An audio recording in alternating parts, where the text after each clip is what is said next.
बिस्मिल्लाहिर्रहमानिर्रहीम अस्सलाम वालेकुम। The Punjab civil codes ordinance 1962 8 जनवरी 1962 की इनेक्टमेंट डेट है। प्रीएम्बल, ये एक्ट बनाया गया था अमेंड करने के लिए और कंसोलिडेट करने के लिए जितने भी सिविल कोड्स की ये बेसिकली जुरिस्डिक्शन के हवाले से ये लाया है सिविल कोड्स की, और इसे जनरल अयूब खान ने बनाया था इन pursuance of the presidential order 1958 का 7th डे ऑफ अक्टूबर 1958 जब मार्शल लॉ लगा था। उसके बाद 1962 में अयूब खान ने सिविल कोड्स ऑर्डिनेंस बनाया था कोर्ट्स की जुरिस्डिक्शन के हवाले से। Chapter 1 preliminary, section 1 short title, extent and commencement. ये इस एक्ट का नाम ये पंजाब का एक्ट है। बाकी सूबों के लिए भी सेम ही है तकरीबन, बस थोड़ी सी चेंजिंग है जिसमें मतलब पंजाब की जगह के पी के आ जाता है या सिंध आ जाता है, और कुछ माइनर से चेंजेस पिक्यूनरी जुरिस्डिक्शन के हवाले से है। बाकी पूरे पाकिस्तान में तकरीबन सेम इसी तरह का ही है कोर्ट्स की जुरिस्डिक्शन के हवाले से, और ये पूरे पंजाब पर एप्लीकेबल होगा। और एडवांस इन्फोर्समेंट है, एडवांस से मुराद 8 जनवरी 1962। Section 2 definitions. In this ordinance, unless the context otherwise requires, the following expression shall have the meaning hereby respectively assigned to them, that is to say, सिवाय इसके कि इस ऑर्डिनेंस कंटेक्स्ट के अतबार से कोई और बात ना समझ आती हो, जो भी इस यहाँ पर डेफिनेशन डिफाइन किए गए वर्ड्स उनके मीनिंग पूरे एक्ट में सेम लिए जाएंगे। जैसे कि गवर्नमेंट से मुराद गवर्नमेंट ऑफ पंजाब, जहाँ भी लफ्ज़ गवर्नमेंट लिखा होगा उससे यही मुराद लिया जाएगा कि गवर्नमेंट ऑफ पंजाब है। हाई कोर्ट, हाई कोर्ट से मुराद लाहौर हाई कोर्ट है। लैंड, लैंड का मतलब है कोई भी लैंड जो कि ऑक्यूपाई नहीं की गई किसी भी साइट या किसी भी building in a town or a village and or is occupied की गई है, has been left for agricultural purposes or for purposes servient to agriculture or for pasture, pasture कहते हैं चरागाह को, and include the sites of buildings and other structures on such lands. मतलब land से मुराद सिर्फ वो जो ज़मीन है वो वाली ज़मीन ही नहीं है, बल्कि इसमें ऐसी ज़मीन भी शामिल है जो कि ऑक्यूपाइड नहीं की गई या फिर ऑक्यूपाइड की गई। ऑक्यूपाइड मतलब गवर्नमेंट के कंट्रोल में है या नहीं है, या किसी एग्रीकल्चर पर्पज़ के लिए ली गई है, या सबसर्विएंट टू एग्रीकल्चर मतलब एग्रीकल्चर की ज़मीन तो होती है जिसके ऊपर काश्त की जाती है और उसके साथ एक ज़मीन अटैच होती है, उसको सबसर्विएंट कहते हैं, जिसे हम वो आम अल्फाज में कोई खाड़ा या नाला ये कहते हैं, जिससे वो बाउंड्रीज जो उसकी खेत की लगी होती है जिसके ऊपर कोई चीज़ एग्रीकल्चरल ज़मीन वो मतलब कोई भी काश्त कोई फसल उगती नहीं है, लेकिन उसी के ज़रिए से पानी वगैरह या वो रास्ता वगैरह यूज़ होता है, उस तरह की लैंड को सबसर्विएंट टू एग्रीकल्चर कहते हैं क्योंकि वो उसके साथ ही अटैच होती है और उसके यूज़ में आती है। और पास्चर चरागाह जो घास फूस उगी होती है जहाँ पर जानवर वगैरह चरते हैं, तो वो सारी लैंड भी शामिल है लैंड की डेफिनेशन में। तो मतलब जहाँ जहाँ लफ्ज़ लैंड यूज़ होगा तो ये सारी की सारी लैंड इंक्लूड होगी। डी में है लैंड सूट। लैंड सूट से मुराद कोई भी suit relating to land, land से मुराद वही वाली जो ऊपर बताई गई उस ज़मीन से रिलेटेड कोई भी सूट है, और टू एनी राइट या कोई राइट है, और इंटरेस्ट इन लैंड या फिर लैंड के अंदर इंटरेस्ट है तो वो कहलाएगा लैंड सूट। ई में 2 की class E prescribe means, prescribe से मुराद prescribe by rules made under this ordinance, इस ऑर्डिनेंस के तहत जितने भी रूल्स बने होंगे वो प्रिस्क्राइब कहलाएंगे। F small cause means a suit or claim cognizable by a court established under the Small Claims and Minor Offences Courts Ordinance 2002 26 of 2002 2002 का 26 नंबर वाला जो courts ordinance small claims and minor offences के courts का एक ordinance है, उसके तहत जितने भी क्लेम किए जाते हैं उनको स्मॉल काज क्लेम कहते हैं। जो छोटे छोटे माइन्यूट से ऑफेंसेस होते हैं उनको स्मॉल काज कहते हैं। G unclass suit means a suit which is neither a small cause nor a land suit. जो लैंड सूट ऊपर बताया गया है किसी लैंड के हवाले से वो वाला भी अगर कोई नहीं है या फिर स्मॉल काज भी नहीं है, कोई और टाइप का सूट है तो फिर उसको अनक्लास सूट कहते हैं क्योंकि वो किसी कैटेगरी में फॉल नहीं कर रहा। एच से मुराद, एच में value used with reference to a suit means the amount or value of the subject matter of the suit. Value से मुराद subject matter of the suit की subject matter of the suit जो है उसकी value जो है उससे वो वैल्यू कहलाएगी। Chapter 2 civil code, section 3 classes of courts. Beside the court established under small claims and minor offences courts ordinance 2002 मतलब 2002 के जो ऑर्डिनेंस है उसके तहत जो भी कोर्ट बनेगी वो भी कोर्ट कहलाएगी, और उसके अलावा जितनी भी कोर्ट्स इस्टेब्लिश होंगी इस एक्ट के तहत, और उनमें 3 तरह की क्लासेस होती हैं सिविल कोर्ट्स में। सबसे पहले डिस्ट्रिक्ट जज होती है, हायर मतलब सिविल कोर्ट कहलाती है डिस्ट्रिक्ट की, और उसके बाद एडिशनल डिस्ट्रिक्ट जज है, और थर्ड पे आती है द कोर्ट ऑफ सिविल जज। फिर सिविल जज में मज़ीद आगे वो first class second class third class आ जाते हैं। आसान।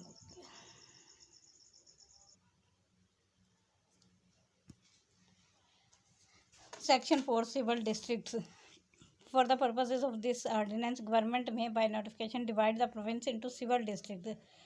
गवर्नमेंट जो है वो डिवाइड कर सकती है डिस्ट्रिक्ट को सिविल डिस्ट्रिक्ट में। Fix the limits of such districts, और लिमिट्स कर देगी, डिस्ट्रिक्ट की लिमिट्स को फिक्स करेगी, मतलब कितना एरिया किस डिस्ट्रिक्ट में आता है वो भी गवर्नमेंट नोटिफाई करेगी। And determine the headquarters of each district, और हर डिस्ट्रिक्ट का हेडक्वार्टर भी डिटरमन करेगी। सेक्शन 5 डिस्ट्रिक्ट जजेस। Government shell in consultation with the high court appoint as many persons as it thinks necessary to be district जज and post a district जज to each district. Government जो है वो high court की consultation के बाद appoint करेगी, जितने पर्सन उसको ज़रूरत होंगे वो नेसेसरी समझेगी डिस्ट्रिक्ट जज के तौर पर, या फिर डिस्ट्रिक्ट जज हर डिस्ट्रिक्ट जज के लिए एक एक मतलब जज अपॉइंट कर देगी डिस्ट्रिक्ट जज। Provided that the same person may be appointed by to be district जज of two or more district. एक ही डिस्ट्रिक्ट जज दो या दो से ज़्यादा डिस्ट्रिक्ट जज के लिए भी अपॉइंट किया जा सकता है। सेक्शन 6 एडिशनल डिस्ट्रिक्ट जजेस। गवर्नमेंट में in consultation with the high court appoint as many additional district जजेस as may be necessary. Additional district judge shall discharge such functions of a district judge as the district judge may assign to him, and in discharge of those functions he shall exercise the same powers as the district judge. एक से ज़्यादा additional district जज भी appoint किए जा सकते हैं, और एडिशनल डिस्ट्रिक्ट जज जो है वो सेम पावर्स एक्सरसाइज करेंगे जो कि डिस्ट्रिक्ट जज की होती हैं। Section 7 original jurisdiction of district judges in suits. Except as otherwise provided by any enactment for the time being in force, the court of the district judge shall have jurisdiction in original civil suits without limits as regards the value, सिवाय इसके जो कि कहीं और किसी और enactment में कोई और प्रोविज़न मतलब जुरिस्डिक्शन के हवाले से दी गई हो, वो वैसे की वैसे ही रहेगी। लेकिन इस एक्ट के तहत डिस्ट्रिक्ट जज की जो जुरिस्डिक्शन है वो ओरिजिनल सिविल सूट की विदाउट लिमिट है, मतलब लिमिटलेस वैल्यू है उसकी, और मतलब कोई ख़ास लिमिट नहीं है, वो पूरे डिस्ट्रिक्ट में किसी भी एरिया में कहीं पर भी जुरिस्डिक्शन उसकी वो एक्सरसाइज की जा सकती है पूरे डिस्ट्रिक्ट के अंदर। सेक्शन 8 सिविल जजेस। गवर्नमेंट में in consultation with the high court की कंसल्टेशन के साथ fix the number of civil जजेस to be appointed.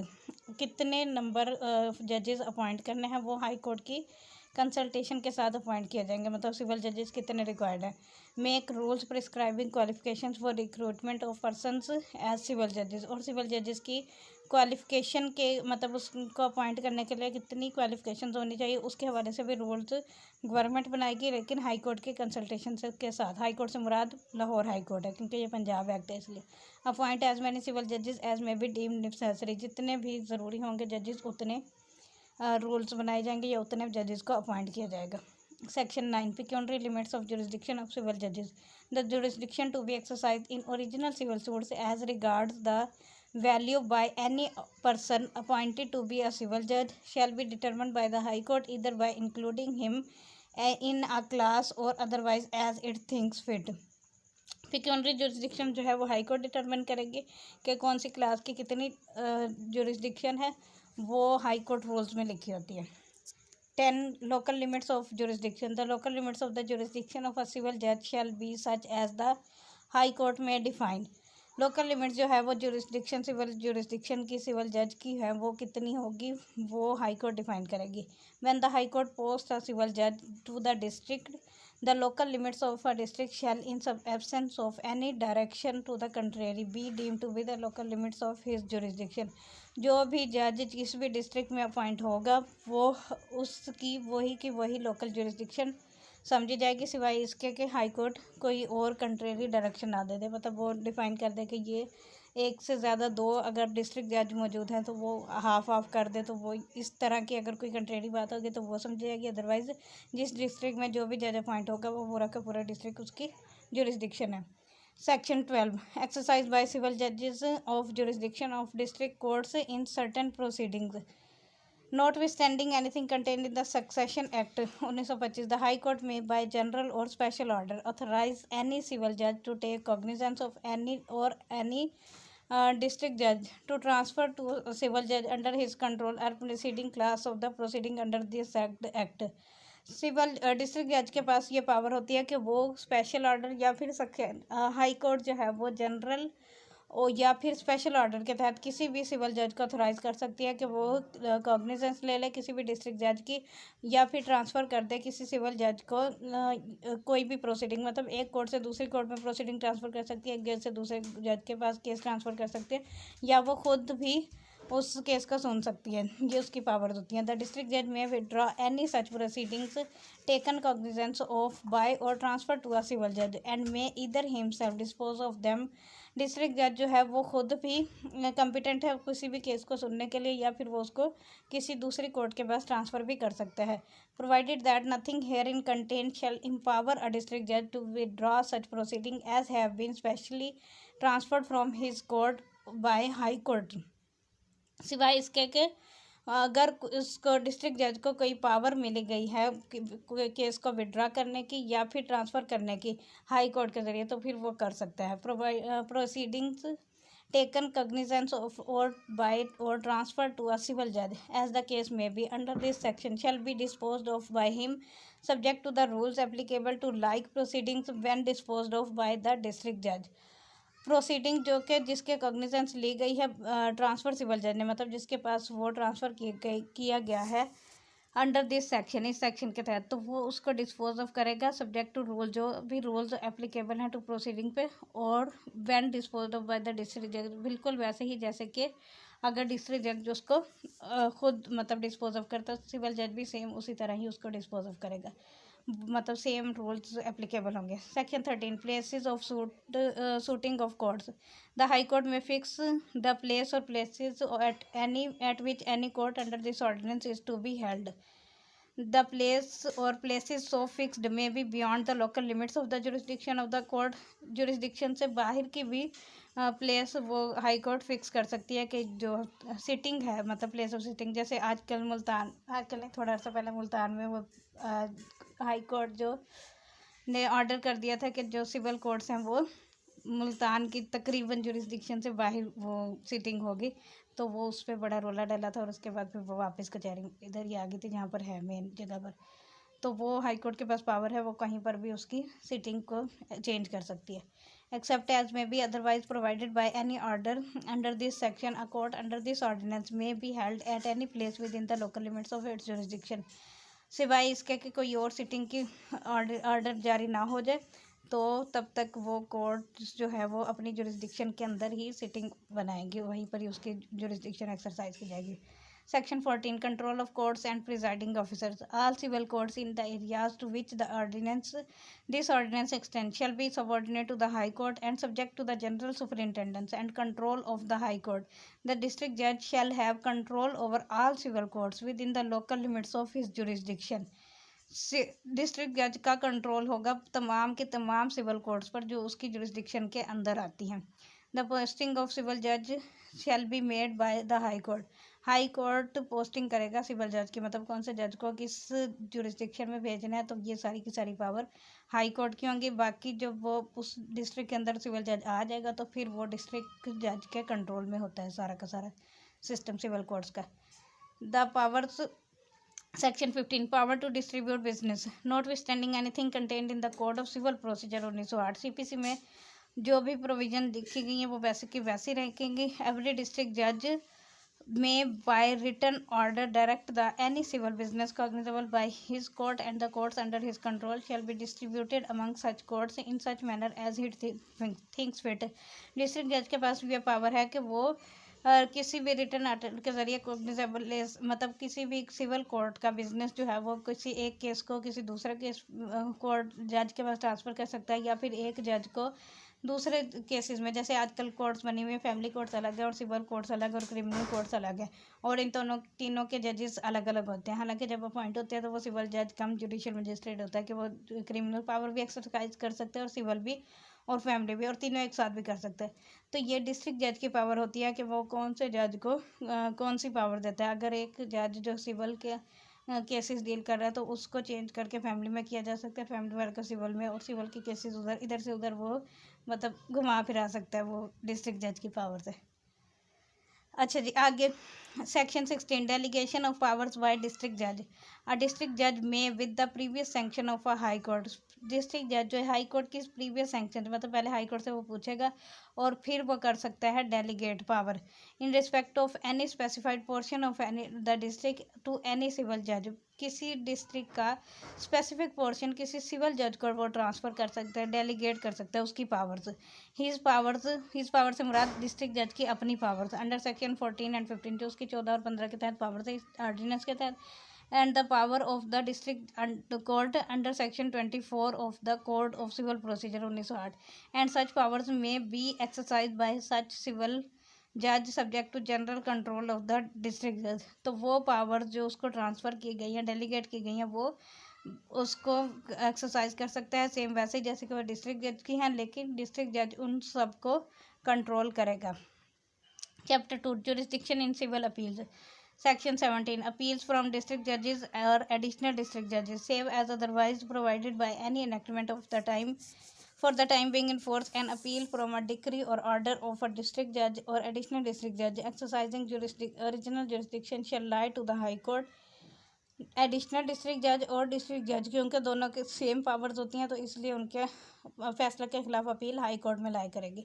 An appeal shall not lie to the High Court from a decree or order of an additional district judge in any case in which, if the decree or order had been made by the district judge, an appeal would not lie to that court।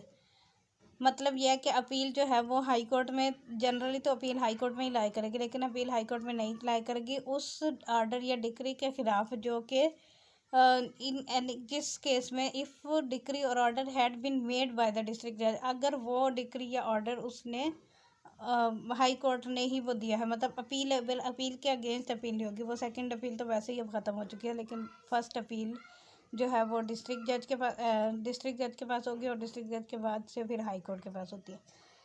Section 18. Appeals from civil judges. Save as aforesaid, an appeal from a decree or order of a civil judge shall lie to the High Court if the value of the original suit in which the decree or order was made exceeds 50 million rupees। अगर 50 million rupees से ज़्यादा का case होता है कोई तो फिर appeal high court में जाएगी। टू द डिस्ट्रिक्ट जज इन एनी अदर केस, अगर 50 मिलियन से कम का है तो फिर डिस्ट्रिक्ट जज के पास जाएगी appeal. Where the function or receiving any appeals which lie to the district जज under the last preceding subsection has been assigned to an additional district judge, the appeals may be preferred to the additional district judge। तो फिर appeal जो है वो district जज या फिर additional district जज के पास भी जा सकती है। मतलब जो अपील डिस्ट्रिक्ट जज के पास पावर्स है तो वो एडिशनल डिस्ट्रिक्ट जज के पास भी सेम पावर है, तो वो उधर जाए या उधर जाए की बात होती है। द हाई कोर्ट में by notification direct that appeal lying to the district जज from all or any of the decrees or orders passed in any original suit by any civil judge shall be referred to such other civil judge as may be mentioned in the notification, and the appeal shall thereupon be preferred accordingly, and the courts of such civil judge shall be deemed to be a district court for the purposes of appeal so preferred। High court notify करेगी कि वो district जज की appellate jurisdiction को। Chapter 4 supplemental provision. Section 19 continuance of powers of officers whenever any person holding an office in the service of the state who has been invested with any powers under this ordinance throughout any local area is transferred or posted at any subsequent time to an equal or higher office of the same nature within a like local area, he shall, unless the court otherwise directs or has otherwise directed, exercise the same powers in the local area or to which he is so transferred or posted।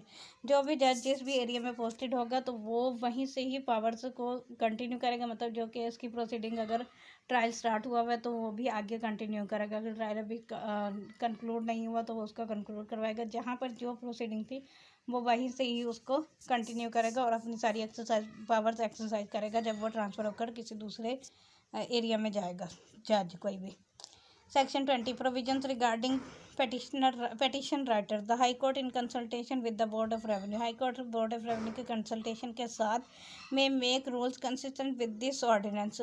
इस ordinance की consistency में rule बनाएगी and any other enactment for the time being enforced. या फिर कोई भी और enactment जो कि इन्फोर्समेंट है इस हवाले से. Declaring what persons shall be permitted to act as a petition writers in courts.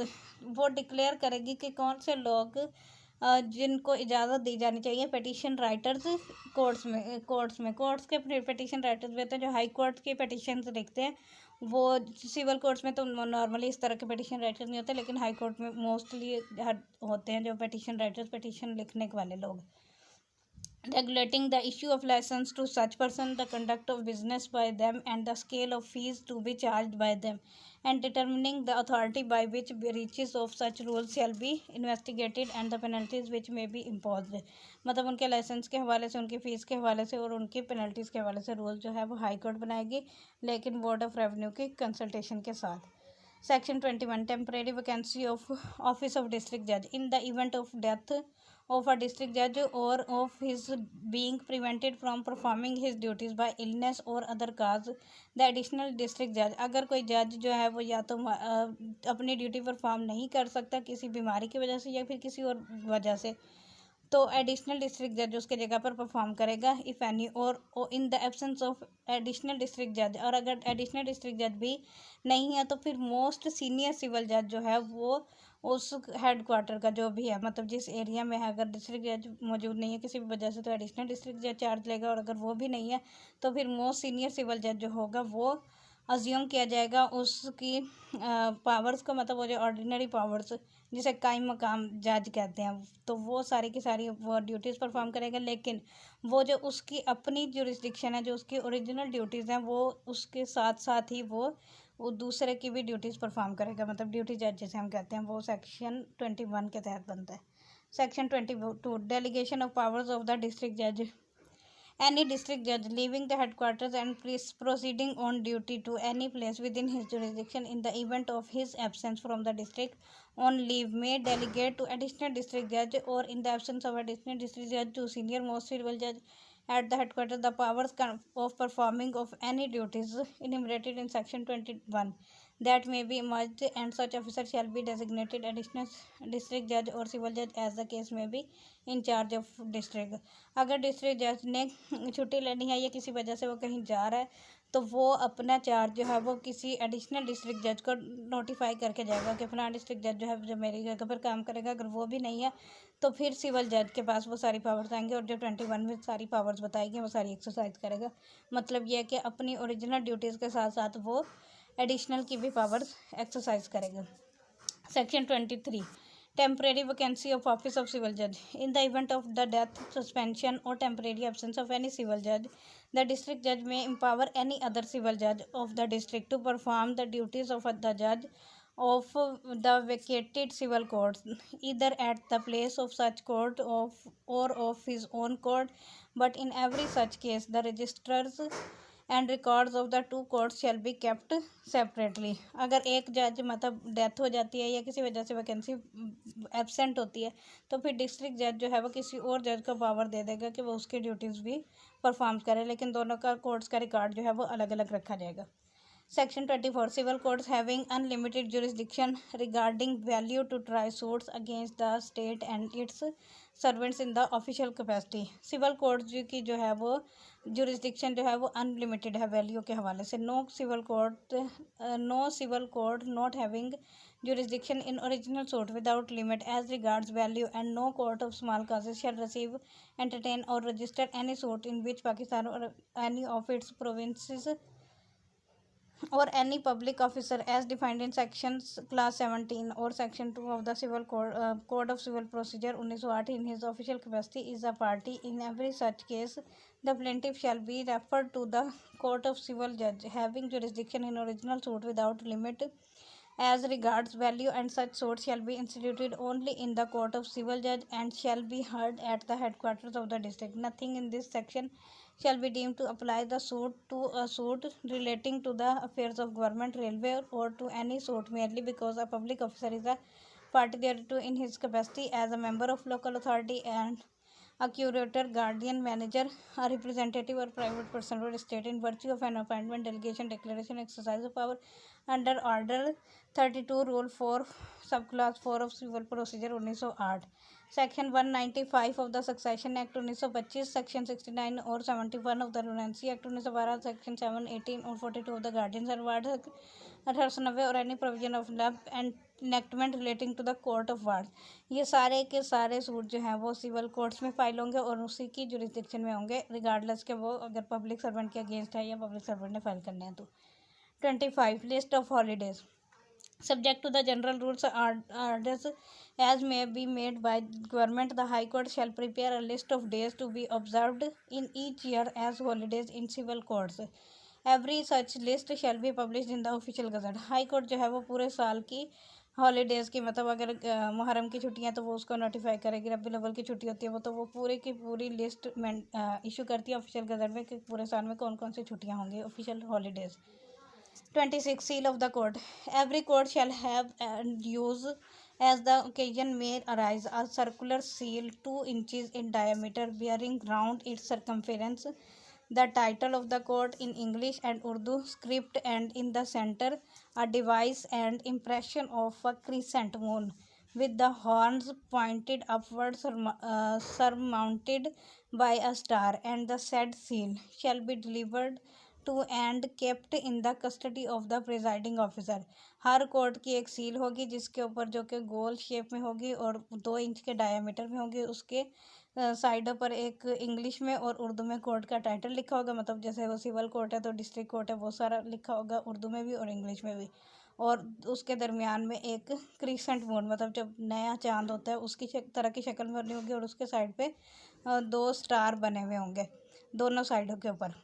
और इस तरह की कोड जो है वो हर प्रिजाइडिंग ऑफिसर अपने पास रखेगा। 27 power to frame rules.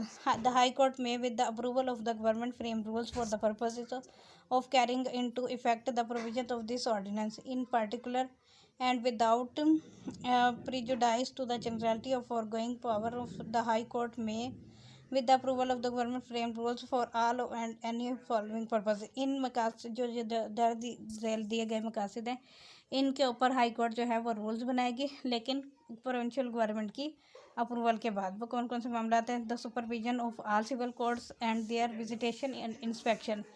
Civil court की सुपरविजन के लिए या उसके विजिटेशन और इंस्पेक्शन के लिए जो हाई कोर्ट इंस्पेक्ट करती है या विजिट करती है सिविल कोर्ट्स को, उसके हवाले से हाई कोर्ट रूल्स बनाएगी, मतलब कब विजिट करना है, कितने टाइम के लिए करना है, कब नहीं करना वगैरह।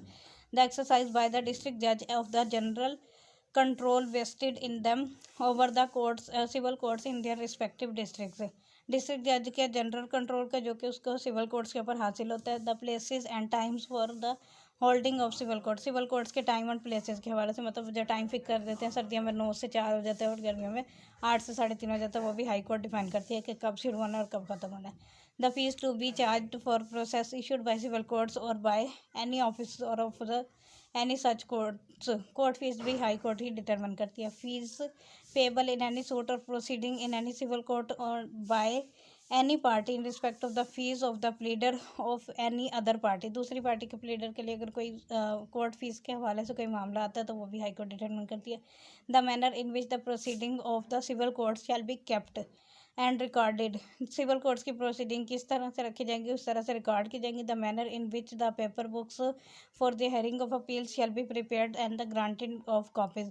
तो ये सारे मामला भी हाई कोर्ट डिटरमिन करेगी। जैसे अब आजकल हाई कोर्ट ने एविडेंस जो रिकॉर्ड करने का वो कंप्यूटराइज का कह दिया, तो वो कंप्यूटराइज सिस्टम सारा हो रहा है कोर्ट्स की प्रोसीडिंग का, तो वो सारी की सारी हाई कोर्ट के पावर है, वो कभी भी कुछ भी कर सकती है इस मामले में। 28 रिपील एंड सेविंग का जो पिछले एक्ट से उनको उसने रिपील कर दिया और जो इसका शेड्यूल है वो भी ओमिटेड है। ख़त्म हो गया। Thank you for listening. अल्लाह हाफिज़। फिर मिलते हैं किसी और कंप्लीट लेक्चर में।